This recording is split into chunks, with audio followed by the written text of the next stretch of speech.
Bom, a abordagem de hoje será manejo clínico, um sumário de dengue em relação a como fazer uma abordagem adequada de um paciente com dengue. O primeiro passo no manejo clínico de dengue é a gente fazer uma avaliação clínica, quando a gente suspeita de dengue. Então, a suspeita de dengue sempre vai ocorrer na presença de febre, geralmente com menos de 7 dias de evolução, ou seja, um quadro agudo, febril, e sempre associado com pelo menos 2 ou mais sintomas que façam você pensar na possibilidade de um quadro de dengue. Náuseas, vômitos, exantema, que são placas vermelhas ou manchas vermelhas pelo corpo, mialgia, que é dor muscular intensa, artralgia, dores nas articulações, cefaleia, dor de cabeça, dor retroorbital, que é aquela dor descrita pelo paciente atrás dos olhos, petequias, que é importante saber que petequia é diferente de exantema, em que a petequia são pequenas hemorragias debaixo da pele, subcutâneas, e o exantema são manchas vermelhas difusas. E você distingue petequia de exantema pela digitopressão, ou seja, quando você comprime a lesão, quando é um exantema, ela vai desaparecer com a compressão e quando você descomprime, a mancha volta a aparecer. A petequia não desaparece com a digitopressão, porque é uma hemorragia subcutânea. Prova do laço positivo, que é um procedimento diagnóstico à beira-leito ou no ambulatório, que você pode fazer facilmente para ver indução de fragilidade capilar e a presença das petequias, quando elas não estão presentes no exame físico. E no exame laboratorial básico, que também pode entrar como um critério de suspeita de dengue, é a leucopenia. Leucopenia é a contagem baixa de total de glóbulos brancos, que a gente define como menos de 4.000 células identificadas no hemograma. Quando você então tem a febre associada com 2 ou mais sintomas desses, você já tem que suspeitar de estar diante de um caso de dengue, particularmente no momento epidemiológico, como o momento de epidemia, que é o que a gente vivencia no município nesse exato momento. Lembrando que essa descrição é mais para adultos e crianças mais velhas. Crianças menores de 5 anos nem sempre vai ter a manifestação clara desses sintomas, então você vai sempre suspeitar em qualquer quadro febril agudo numa criança e sem um foco de infecção aparente, que geralmente é infecção respiratória alta, amidalite ou pneumonia. Então, uma febre de causa inespecífica e sem um foco aparente, você numa criança menor de 5 anos também vai pensar na possibilidade de dengue. Bom, então como é que a gente classifica a dengue? Então eu estou já diante de um caso de suspeita de dengue, eu já tenho que fazer uma classificação em grupos. Por quê? Eu preciso priorizar a avaliação dos pacientes com dengue com risco maior, ou de complicação, ou que exige uma atenção especial por um cuidado mais frequente e avaliação mais frequente desse paciente. Então a primeira coisa é, classificando por grupos, eu tenho que verificar se tem a presença de sinais de alarme, que eu vou mostrar no próximo slide quais são, que já alertam ao profissional de saúde a possibilidade de um paciente estar com dengue evoluindo com um quadro mais severo da doença, ou gravidade, que são critérios de complicação e disfunção de algum órgão do paciente, que também vamos ver mais adiante. Esse é o primeiro passo diante de uma suspeita de dengue. Se eu estou diante de um paciente com suspeita de dengue e não apresenta nem sinais de alarme, nem sinais de gravidade, eu vou fazer a classificação subsequente, avaliando se tem presença de sangramento espontâneo, que pode ser de mucosas, como epistaxe, gengivorragia espontânea ou induzida durante a escovação, fluxo menstrual excessivo ou fora de época numa mulher, hematúria, que é a urina avermelhada, enfim, são manifestações de sangramento. E também, quando não tenho presença de sangramento espontâneo, verificar se tem a prova do laço positivo. E condições específicas que o paciente pode apresentar. Condições especiais, como gestante, por exemplo, é uma condição de saúde especial, risco social, pessoas que moram em áreas remotas, pessoas em situação de rua, pessoas em situações precárias de condições socioeconômicas e presença de comorbidades. Se eu não tenho nenhuma dessas condições nessa segunda avaliação, eu vou considerar ele como grupo A, que é esse primeiro quadrado azul, em que é o paciente que eu já vou classificar como dengue, sem sinais de alarme, sem presença de comorbidade ou risco social. Se eu tenho pelo menos uma comorbidade, ou identifiquei um risco social, ou é uma gestante, ou tem prova do laço positivo, ou teve alguma manifestação espontânea de sangramento, eu já classifico automaticamente como grupo B, que eu vou considerar uma dengue sem sinais de alarme, mas que tem comorbidades e risco social que exige uma avaliação mais frequente e um cuidado especial diferente do grupo A. E se eu tenho a presença de um sinal de alarme, eu já classifico como grupo C. E se eu tenho algum sinal de gravidade, disfunção orgânica ou choque induzido por dengue, eu já classifico automaticamente como grupo D. Pode passar o próximo, por favor. Bom, então, o que é sinal de alarme? Sinais de alarme identificam o paciente que está evoluindo com extravasamento plasmático, que é a causa da complicação do dengue, e isso se expressa clínica ou laboratorialmente da seguinte maneira: dor abdominal intensa e contínua, vômitos persistentes, hipotensão postural ou lipotímia, hepatomegalia dolorosa, que é o fígado aumentado e dolorosa palpação, sangramento de mucosa e hemorragias importantes, principalmente hemorragia digestiva alta ou melena, sonolência ou irritabilidade, principalmente nos extremos de idade, como crianças menores de 5 anos ou pacientes idosos, e o mais importante, aumento progressivo do hematócrito. Paciente que eu faço a verificação sequencial de hemograma, o exame que eu tenho que olhar dentro do hemograma é o hematócrito, que indica extravasamento plasmático. Se eu aumento esse hematócrito, esse paciente está evoluindo com um sinal de alarme. E apenas um sinal de alarme já classifica esse paciente como grupo C. Eu não preciso ter mais de um. Basta um desses que está listado aqui, eu já classifico automaticamente como grupo C. Bom, e como é que eu identifico, então, os pacientes com sinais de gravidade? Aqueles que você vai identificar como, que vai ser classificado como grupo D de dado. Presença precoce de choque. O choque, ele é uma manifestação multissistêmica que ela vai se expressar numa fase precoce com taquicardia, extremidade distal fria, pulsos fracos e filiformes, enchimento capilar lento, que é mais de 2 segundos para recuperação da circulação após a digitopressão, pressão arterial convergente, uma diferença menor de 20 milímetros de mercúrio, taquipneia, oligúria, que é menos de 1,5 ml por quilo-hora do paciente, ou acumulação de líquidos com derrame cavitário, insuficiência respiratória, geralmente induzida por presença de derrame pleural. Qualquer uma dessas situações são situações que você já classifica como critérios de gravidade e uma fase precoce do choque.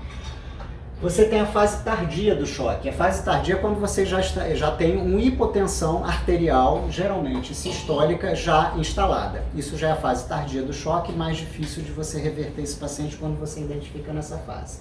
E outras complicações, sangramento volumoso e grave de difícil controle, qualquer disfunção orgânica diferente das que foram anteriormente mostradas. Aqui tem as definições de hipotensão arterial em adulto, a pressão arterial sistólica menor que 90 mm de mercúrio, ou a pressão arterial média menor de 70 mm de mercúrio, ou uma diminuição de 40 mm de mercúrio em relação à pressão arterial sistólica de base. Lembre-se que muitas das vezes está diante de um paciente hipertenso mal controlado.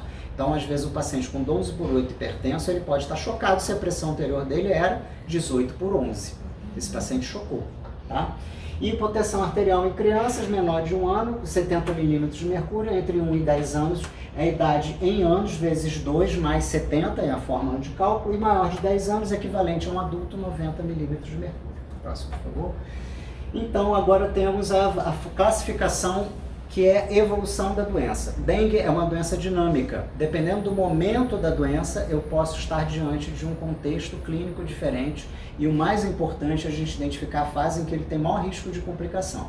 Como ela é uma doença considerada bifásica, você tem uma fase febril e uma fase crítica, você tem que saber em que momento eu estou diante do paciente. Então, saber a marcação do início dos sintomas, a febre ou o início dos outros sintomas que ele apresenta é fundamental. Senão eu não vou saber fazer a abordagem adequada, inclusive o manejo terapêutico desse paciente. Então a fase febril, que é a primeira fase, é a fase que é uma febre alta de início súbito, que é a fase que você potencialmente tem risco de complicação nesse momento, de desidratação, principalmente criança e idoso, por perdas insensíveis de decorrência da febre. Importante saber que se eu colho um hemograma nessa fase, eu vou ter ainda um hemograma normal. Hematócrito vai estar normal, porque não estou tendo extravasamento plasmático. Plaquetas normais, porque as pessoas às vezes só valorizam a contagem de plaqueta e acham que dengue é igual a plaqueta baixa. Se eu estou diante de um paciente na fase febril, as plaquetas nesse paciente vão estar normais. E é a fase de viremia, é a fase em que os testes diagnósticos que a gente tem específicos, a gente tem o antígeno NS1, que ele pode estar positivo nessa fase, ou o PCR, que eu vou identificar diretamente o vírus, identificando os 4 sorotipos que esse paciente possa apresentar. Essa fase febril, ela dura do primeiro dia do início dos sintomas, geralmente até o terceiro para o quarto dia. É uma fase muito curta e geralmente é o primeiro contato que o paciente tem com o sistema de saúde. Depois vem a fase crítica, que é a segunda fase. É a fase que eu tenho que estar mais de olho no paciente. A fase que geralmente a febre desaparece, às vezes o paciente acha que isso é um sinal de cura, e não, é a fase que eu tenho que me preocupar, porque é a fase que ele vai ter o maior risco de complicação.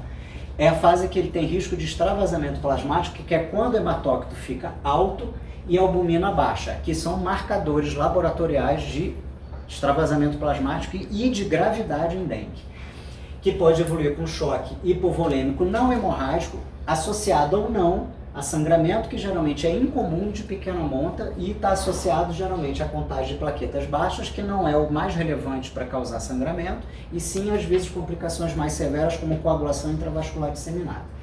Isso também, nesse momento, pode estar associado ou não a alguma disfunção orgânica. Então, essa é a fase que eu tenho que estar de olho no paciente, que geralmente vai do quarto dia até o nono, 10º dia do início dos sintomas.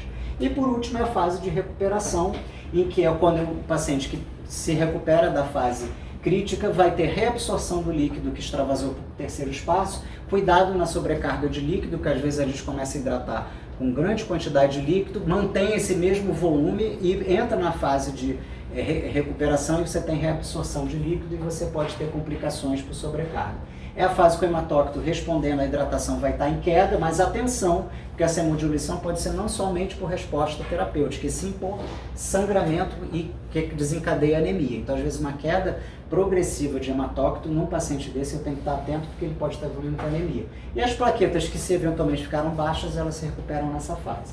E a fase imune da doença, quando eu começo a ter a capacidade de fazer diagnóstico de detecção de anticorpos da classe IgM, que indica infecção atual. Isso geralmente acontece a partir do 9º dia até 14 a 21 dias após o início do sintoma, essa fase. Bom, então atenção, quando eu faço laboratório, a gente tem que lembrar que o hemograma, a finalidade principal é avaliar o hematócrito e não a contagem de plaqueta, que é uma falha frequente dos profissionais de saúde diante do paciente com dengue. Porque ele identifica a hemoconcentração e ela é um marcador de permeabilidade capilar e extravasamento plasmático, que está diretamente associado à gravidade, ou seja, quanto maior o hematócrito, mais rápido ele sobe, maior o extravasamento e maior a gravidade do paciente. Além de também ser um marcador de resposta terapêutica à reposição volêmica. Eu espero que esse hematócrito estabilize e caia conforme eu hidrate, se ele está conseguindo reter líquido no espaço intravascular. E a plaquetopenia não constitui um fator de risco para sangramento em pacientes com dengue. A plaqueta às vezes pode chegar a valores extremamente baixos e o paciente não sangra, porque essa plaquetopenia ela é rápida e não oferece risco por si só de sangramento, e o sangramento, quando acontece, é de pequena monta e não causa choque em pacientes com dengue. E a ausência de plaquetopenia, como eu falei anteriormente, não exclui dengue. Próximo. Então aqui é só um exemplo para a gente lembrar que entre o primeiro e o terceiro dia o hematócrito geralmente está normal. O hematócrito em ascensão marca o início da fase crítica, então eu tenho que estar atento a isso. E o valor é diretamente proporcional à gravidade. Lembrando que quando eu não tenho valor de linha de base, se eu não fiz hematócrito ou não tenho um hematócrito anterior à doença do paciente para eu comparar, um valor único em criança acima de 38%, mulheres acima de 44%, homens acima de 50%, eu já tenho uma concentração. Lembrando que isso é critério de sinal de alarme, já classifica o paciente como grupo C. E o aumento do valor habitual acima de 10%. 10% é um valor relativo. Então, se eu tinha um paciente que tinha 35 de linha de base e evoluiu para 39, eu tive um aumento de 4%. 4% é mais do que 35%, é mais do que 10%. Então, esse paciente está evoluindo com hemoconcentração. Se você olha o valor isolado, 39, talvez para o sexo tanto masculino quanto feminino seria um valor normal. Mas se eu tenho a linha de base de 35 e ele volta com 39, esse paciente está hemoconcentrado. Tá? Próximo. Bom, então, em relação ao laboratório, só para rever rapidamente, os exames laboratoriais que ajudam a gente a fazer diagnóstico específico são, na fase aguda da doença, fase virêmica, que até o 5º dia é PCR positivo, que é exame feito em laboratório de referência, e a beira-leito, que a gente tem disponível, o NS1, que é detecção de antígeno. Só que é um exame ruim do ponto de vista de sensibilidade, ele tem uma variabilidade grande de kit para outro, não foi validado no Ministério da Saúde nos testes imunocromatográficos, são esses testes que todos os laboratórios fazem, tanto da rede pública quanto privada. ele tem uma acessibilidade média de 64%, ou seja, eu tenho quase que 1/3 dos pacientes que eu posso estar diante de um paciente de dengue, o teste vai dar um falso negativo. Então eu posso estar com o caso de dengue e o resultado negativo. A especificidade é boa, é quase 100%, e ele é um exame que a gente dá prioridade de realizar nos grupos de risco. Caso grave ou óbito é fundamental para ajudar na investigação. Gestante, comorbidades, como as que estão listadas ali, idosos acima de 60 anos e criança menor de 5 anos. Lembrando que NS1 negativo não exclui diagnósticos de dengue devido à baixa sensibilidade do teste, e NS1 positivo pode dar reação cruzada com Zika vírus. Não é o contexto atual que a gente está vendo, porque a gente está vivendo a epidemia de dengue com praticamente nenhuma circulação do Zika, mas tem que estar atento a isso, tá? Bom, então para resumir agora o tratamento, que é o terceiro e último passo da abordagem de dengue, lembrar que o grupo A e B é uma fórmula básica de hidratação e o atual protocolo do Ministério da Saúde já modificou o volume de hidratação. É o protocolo que foi atualizado agora em 2023 e foi publicado agora em 2024. Antes era 60 a 80 ml por quilo dia, que é um volume bastante grande dependendo do peso do paciente. Atualmente, somente 60 ml por quilo dia já é o suficiente para fazer a hidratação adequada, sendo que de 60 ml por quilo dia você vai fazer 1/3 de sais de reidratação e 2/3 de líquidos em geral. Pode ser água de coco, suco, chá, para poder fazer a hidratação. O grupo A ou B, que tenha intolerância oral, não é infrequente, o paciente tem dificuldade de gerir esse volume de líquido ou pela própria manifestação clínica da doença, você pode manter esse paciente em leito de observação com uma hidratação venosa inicial de 2 a 4 ml por quilo hora, e assim que o paciente conseguir restaurar a capacidade de ingesta oral, você passa para o volume de 60 ml por quilo dia. O grupo C já exige internação por pelo menos 48 horas e observação com hidratação venosa. A hidratação tem duas fases, a fase de expansão, que é a primeira etapa, você faz 10 ml por quilo para correr em 1 hora e vai reavaliar esse paciente após a primeira hora. Clinicamente o paciente estabilizou, ótimo. Se ele não estabilizou, você faz uma segunda etapa com mais 10 ml por quilo, sempre com solução fisiológica 0,9%, por mais 1 hora. Depois de 2 horas feito essas duas etapas, reavalia clinicamente e com hematócrito. Tem que fazer um hematócrito de avaliação nesse paciente para ver se o hematócrito estabilizou ou caiu. Se ele teve uma boa resposta, ótimo. Se ele não respondeu, você vai repetir essa etapa de expansão 3 vezes, tá? Na ausência de resposta clínica, você já classifica ele como grupo D. Se o hematócrito caiu e ele estabilizou e os sintomas de sinal de alarme estão melhores, após essa etapa de expansão, eu passo para a etapa de hidratação de manutenção. 25 ml por quilo em 6 horas de solução fisiológica. Completada essa etapa, você vai fazer mais 25 ml por quilo em 8 horas. Depois de você estabilizar o paciente, você pode passar para a hidratação convencional de 60 ml por quilo dia, tá? E o paciente grave do grupo D, aqui está um pouco escuro, vocês não vão conseguir ver, o material vai ser disponibilizado para todos depois. Eu vou ter um paciente chocado, em que eu vou ter que fazer uma expansão rápida, volêmica, de 20 ml por quilo em 20 minutos, que é protocolo de choque. Esse paciente, isso com solução fisiológica, não respondeu, você vai reavaliar esse paciente a cada 15, 30 minutos, você pode repetir essa mesma etapa. E se o choque reverteu, você já passa reclassifica ele como grupo C. Se ele não respondeu, você vai ter que avaliar se é um choque refratário, e se esse choque é refratário e prolongado, você tem que ver se isso está associado a aumento ou diminuição do hematócrito. Se ele está mantendo o hematócrito elevado e o choque é refratário, posso fazer expansor plasmático, pode ser coloide ou pode ser albumina. Se o paciente tem o choque refratário com queda do hematócrito e uma queda acentuada, eu tenho que avaliar coagulação intravascular disseminada e sangramento, porque esse paciente está evoluindo com anemia e não se deve fazer nesse paciente coloide, especificamente por decorrência do sangramento, e agravar a coagulação intravascular disseminada. Próximo, por favor. Em relação ao tratamento, é uma dúvida frequente, o protocolo do Ministério da Saúde, na versão atual, já deu as recomendações sobre pacientes geralmente idosos com comorbidades ou que fazem uso de dupla antiagregação plaquetária.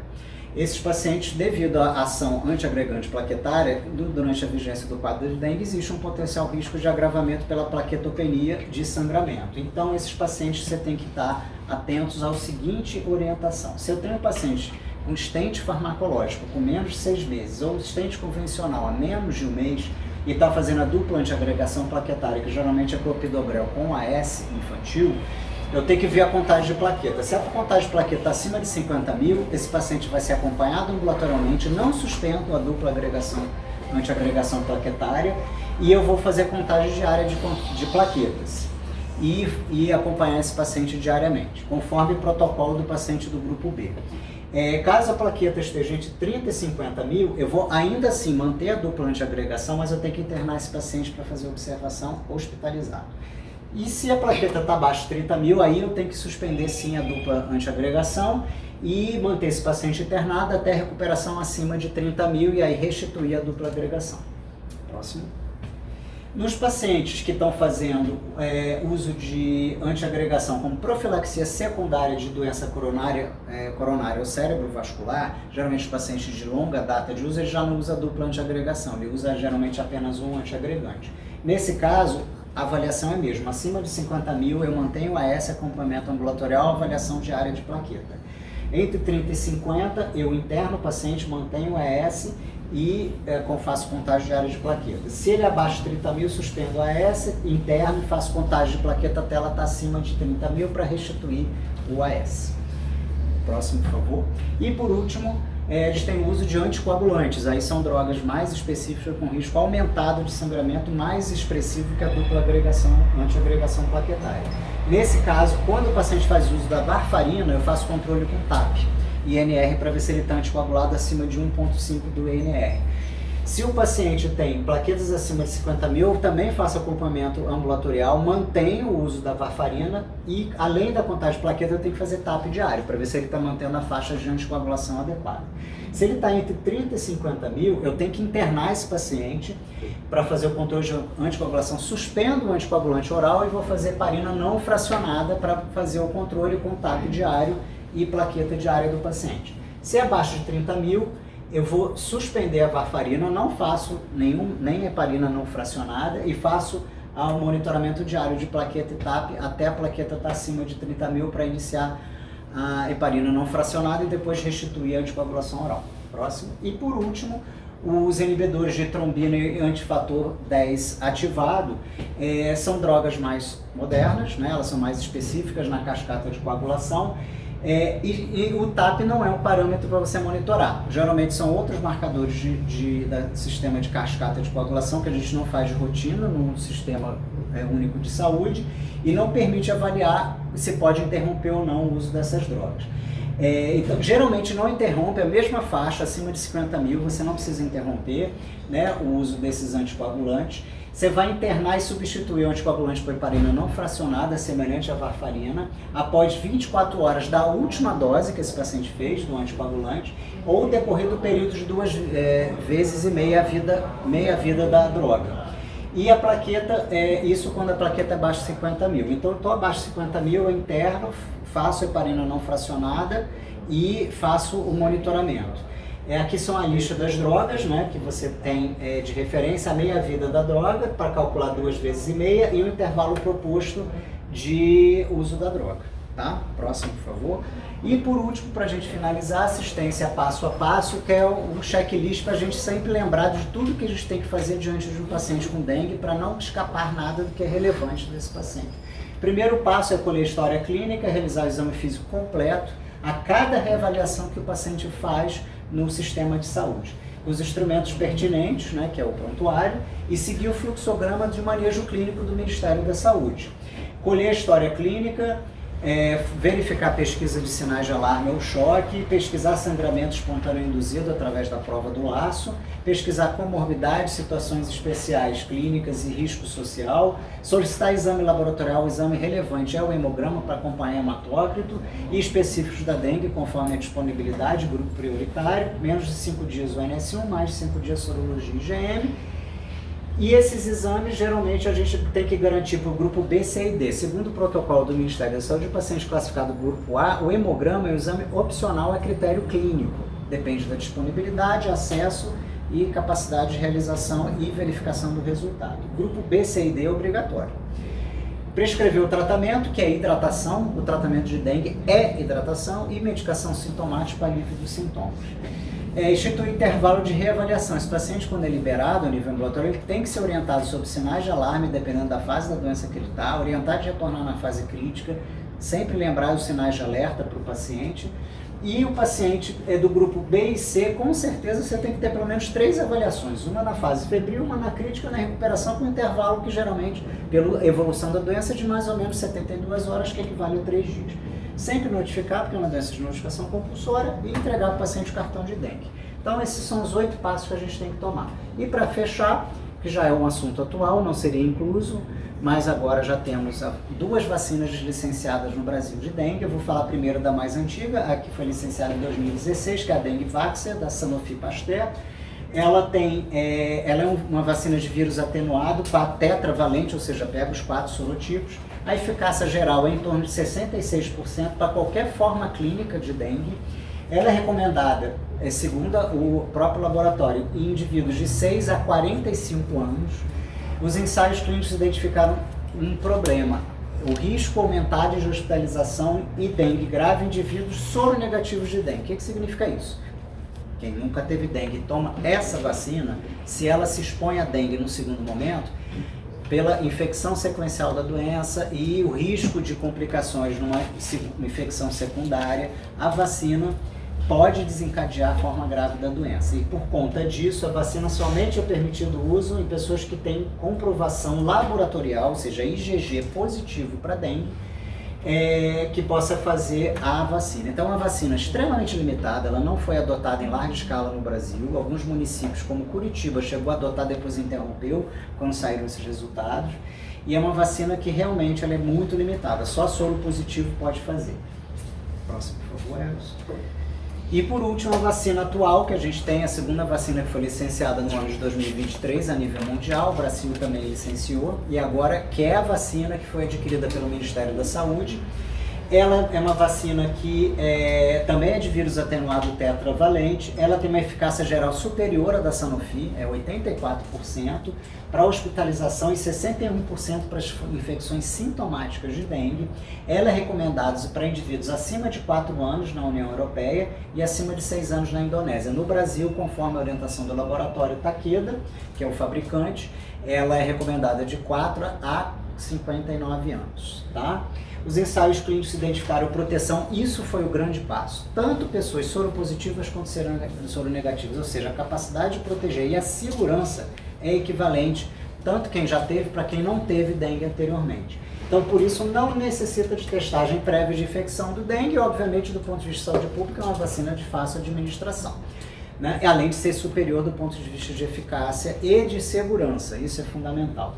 E aí a Comissão Tripartite, Ministério da Saúde, o CONAS, que é o Conselho Nacional de Secretários Estaduais de Saúde, o CONASEMS, que é o Conselho Nacional de Secretários Municipais de Saúde, decidiram no final de janeiro adotar a vacinação de dengue na faixa etária de 10 a 14 anos, baseando nas taxas de hospitalização pela doença nos últimos 5 anos do Brasil.